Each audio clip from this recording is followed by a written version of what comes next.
Bonsoir Jean-Rémy Baudot, journal de Thomas. l'Écho, très teinté d'économie tunisienne. Ce soir, on va faire un état des lieux de l'économie tunisienne. Et un chiffre pour commencer, celui de la croissance pour l'année 2010 en Tunisie. C'est le FMI qui, en septembre, donnait ce chiffre, 3,8%. C'est dire 3,8%, c'est presque 2 fois plus que la France.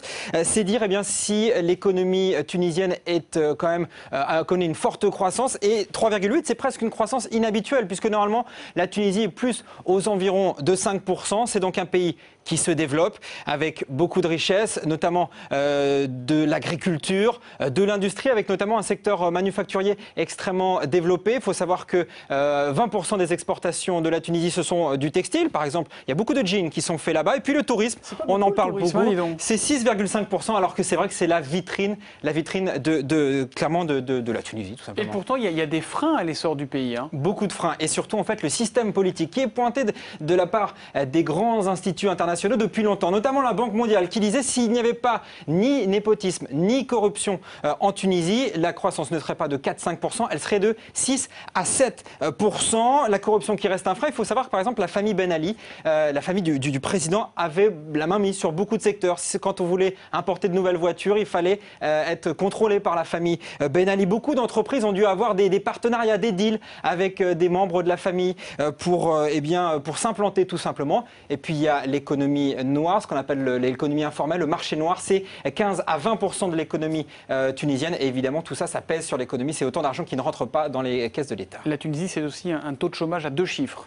13%, le taux de chômage. Et c'est d'ailleurs, ça a été le cœur de la révolution, le cœur de la révolte. Au début, on se souvient de cet étudiant diplômé. Et regardez justement, le chômage des jeunes diplômés, c'est plus de 20%. Plus de 20% des jeunes diplômés en Tunisie sont au chômage. C'est ce qui explique un petit peu, c'est un petit peu le terreau de cette révolte. Il est lié évidemment au chômage. Cette crise, cette révolution du jasmin, elle a un coût.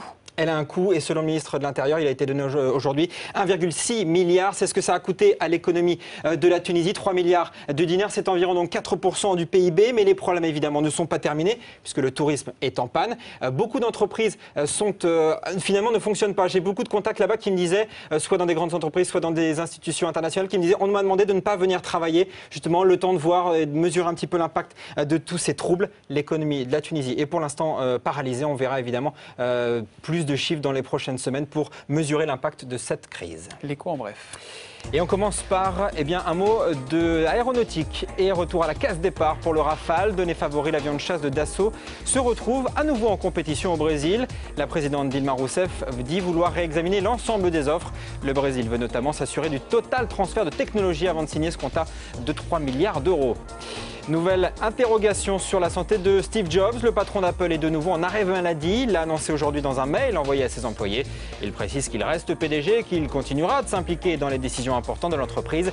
Mais à cette annonce, vous le voyez, l'action Apple a chuté à Francfort. Le titre a immédiatement perdu 6%. Il faut savoir que Steve Jobs est considéré comme le seul architecte du phénoménal succès d'Apple depuis le lancement de l'iPod. C'était en 2001. Et puis Wall Street fermé, peu de transactions à Paris, l'occasion de prendre des bénéfices. Léger repli sur le CAC 40. L'écho en plus ce soir, c'est encore un chiffre, le dernier. 242 000, c'est le bonus moyen des traders français en 2010. Ce sont évidemment des euros. C'est un chiffre qui est en baisse, moins 30% sur un an selon Michel Candesseux qui a remis un rapport à Bercy. Alors il reste quand même beaucoup d'excès. Il y a par exemple certains qui touchent 50 fois leur revenu annuel en bonus. Voilà, ça fait quand même beaucoup d'argent. Mais c'est quand même une baisse par rapport après ce qui a été fait au G20. On note quand même que beaucoup de salaires fixes ont progressé pour... Ça veut dire que les bonus ont baissé mais que les salaires fixes ont tendance à monter. En général, c'est ce qui s'est quand même passé. Mais ça réduit les risques. Merci Jean-Rémy.